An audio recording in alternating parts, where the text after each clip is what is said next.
Comment savoir ce qui est notre autorité finale? Est-ce que notre autorité finale est les Écritures seules, c'est-à-dire sola scriptura, ou est-ce que notre autorité finale est les Écritures plus la sainte tradition de l'Église catholique? Jésus nous donne un principe dans cette histoire de Marc 7 pour savoir ce qui est notre autorité finale. Voici la question que je me pose en lisant ce passage. Comment les pharisiens peuvent-ils savoir que la tradition des anciens ne vient pas de Dieu?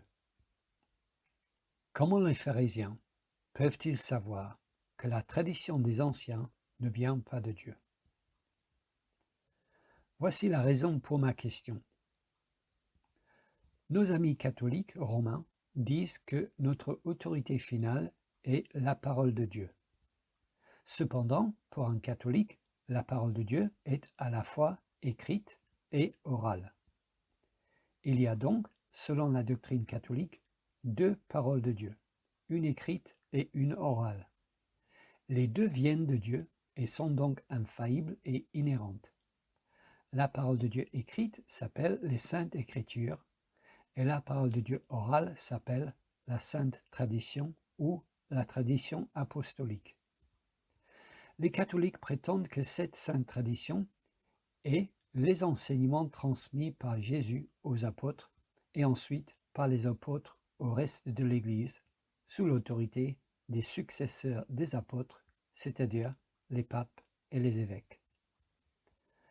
La sainte tradition a donné des dogmes tels que l'infaillibilité papale, l'immaculée conception de la Vierge Marie et l'Assomption de Marie. Puisque selon le dogme catholique, cette tradition orale vient directement de Dieu, la rejeter, c'est rejeter la parole de Dieu. Or, cette histoire dans Marc 7 sur la tradition des anciens est très instructive à ce sujet. Voici le contexte de ce passage. Ce qu'il faut savoir est que les pharisiens, à l'époque de Jésus, avaient le même discours que les catholiques aujourd'hui. Les pharisiens disaient que quand Moïse est monté sur le mont Sinaï, il a reçu de la part de Dieu la Torah écrite, certes, mais aussi la Torah orale. Moïse a reçu la Torah orale. Moïse a reçu donc la parole de Dieu écrite et aussi la parole de Dieu orale. C'est ce qu'enseignaient les pharisiens à l'époque de Jésus. Et Moïse a transmis cette Torah orale aux sacrificateurs qui l'ont transmis aux rabbins successifs, etc. Seuls les rabbins avaient accès à cette tradition orale.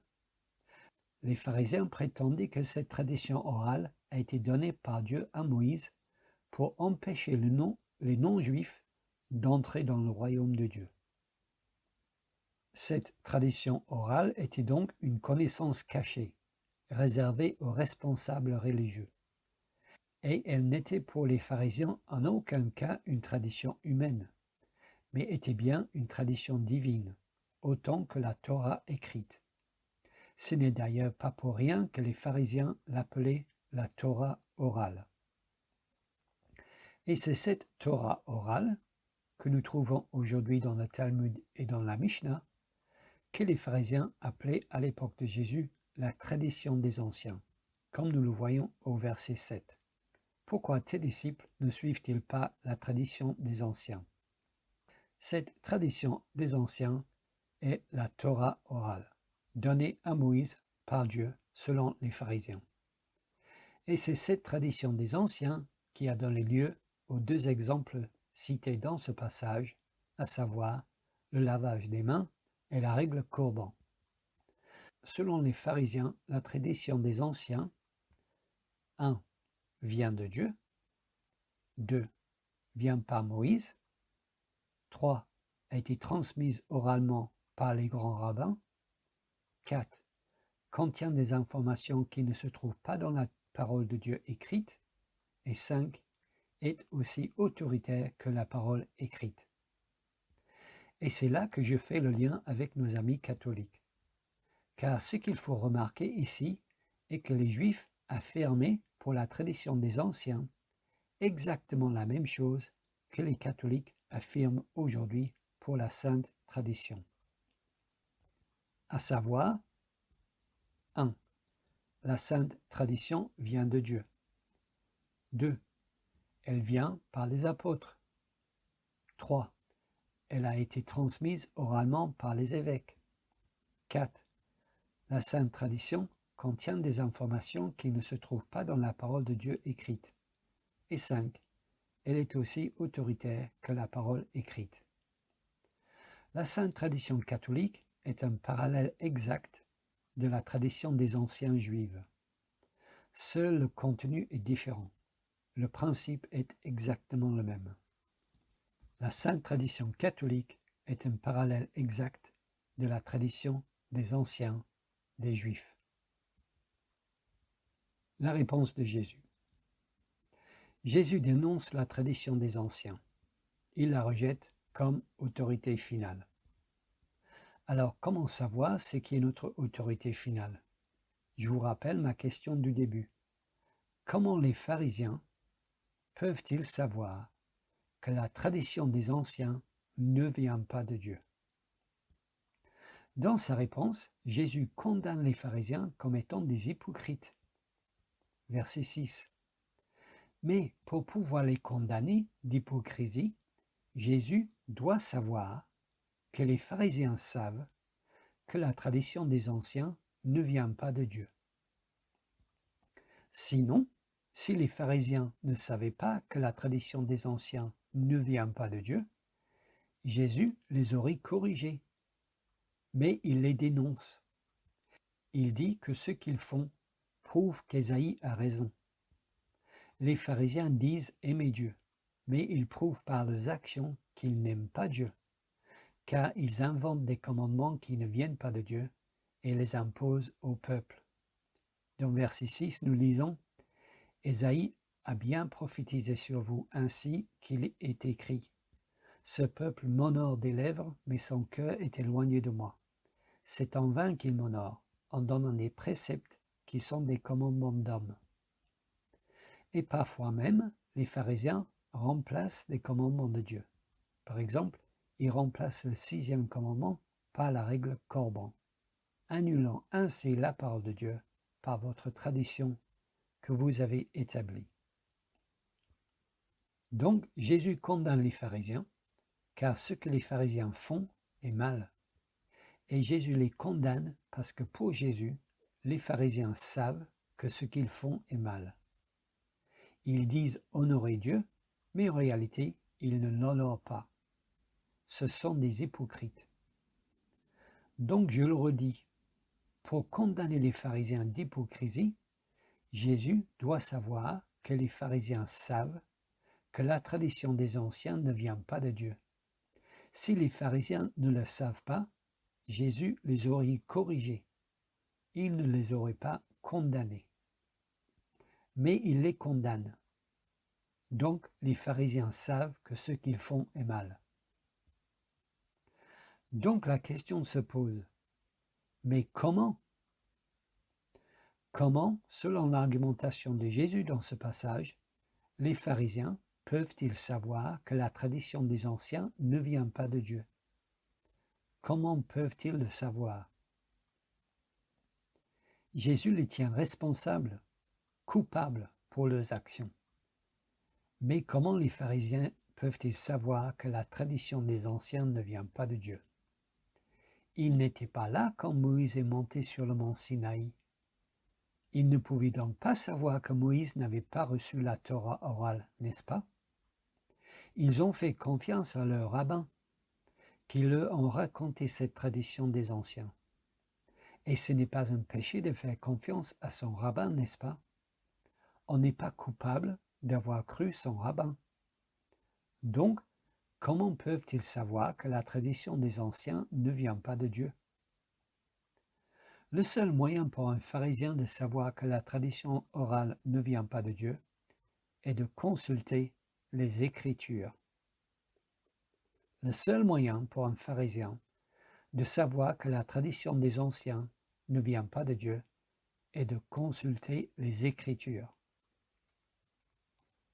La réponse de Jésus montre que les pharisiens peuvent savoir que la tradition des anciens ne vient pas de Dieu parce qu'ils peuvent savoir que la tradition des anciens n'est pas dans les Écritures. Regardons la réponse de Jésus. Verset 6. Jésus leur répondit, « Hypocrite, Ésaïe a bien profité sur vous, ainsi qu'il est écrit, « Ce peuple m'honore des lèvres, mais son cœur est éloigné de moi. C'est en vain qu'il m'honore, en donnant des préceptes qui sont des commandements d'hommes.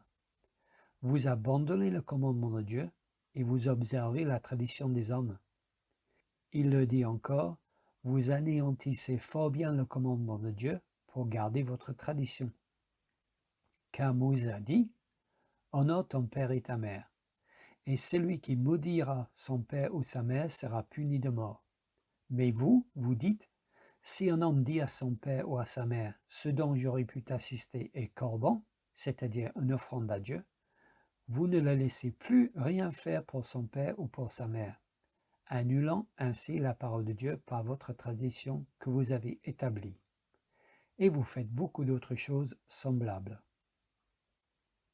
Dans sa réponse ici, Jésus se réfère uniquement à la parole écrite. Jésus se réfère uniquement à la parole écrite. Jésus ne dit pas aux pharisiens « Vous devez savoir que la tradition des anciens est fausse, car vous devez savoir que c'est moi qui donne la tradition orale. » Non. Jésus se base ici, comme ailleurs, systématiquement et exclusivement sur l'autorité des Écritures. Jésus ne reconnaît pas l'autorité d'une tradition orale quelconque. Dans sa réponse, Jésus oppose, verset 7, précepte et commandement d'homme. Verset 8, commandement de Dieu et la tradition des hommes. Verset 9, le commandement de Dieu et votre tradition. Et verset 13, la parole de Dieu et votre tradition que vous avez établie. Et il est évident que dans le contexte de ce passage, les mots précepte, commandement de Dieu et parole de Dieu que Jésus utilise dans son argumentation signifient la Torah écrite et rien d'autre. Et en l'occurrence le 6e commandement que nous trouvons dans Exode 20, 12. La présupposition de Jésus ici est claire. Vous êtes des hypocrites parce que vous savez que vos traditions ne sont pas de Dieu. Et vous savez qu'ils ne sont pas de Dieu, car vous savez qu'ils ne sont pas écrites dans la parole de Dieu.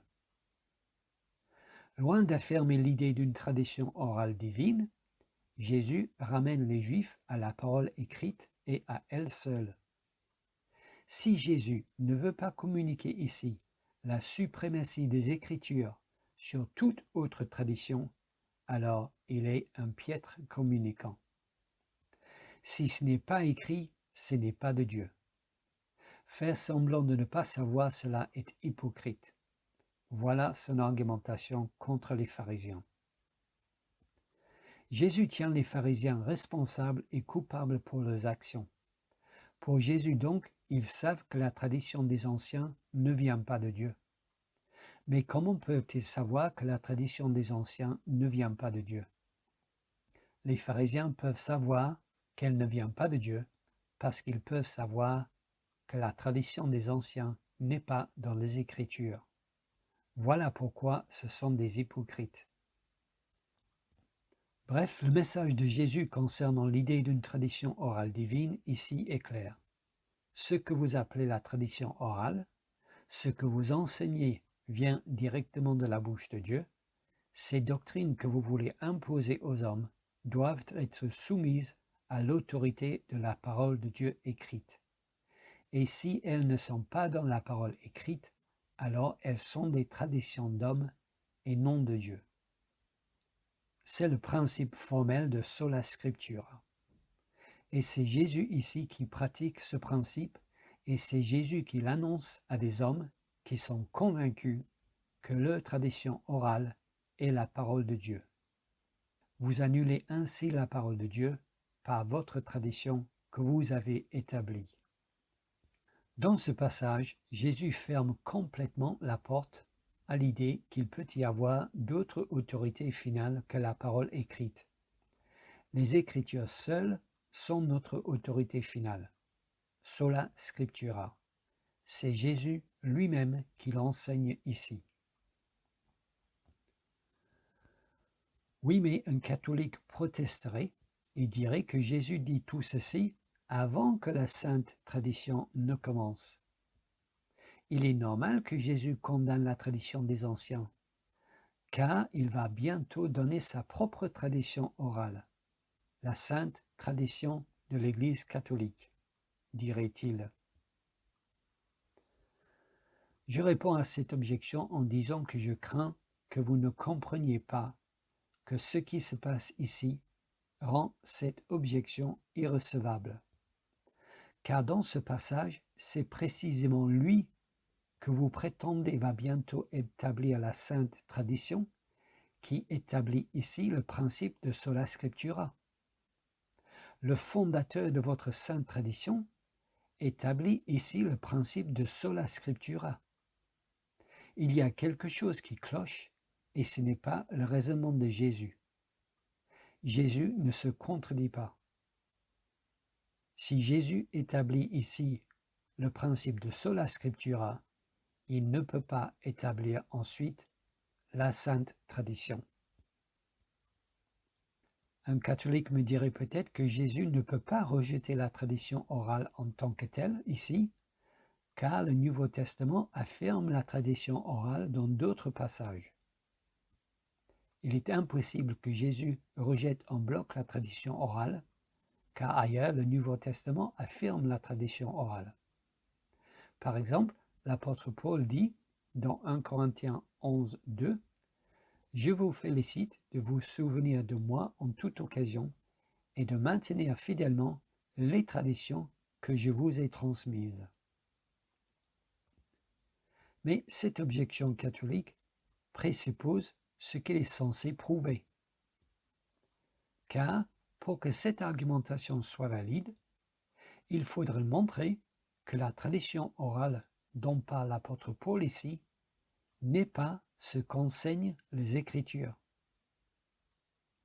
Il faudrait montrer que la tradition orale dont parle l'apôtre Paul ici n'est pas ce qu'enseignent les Écritures.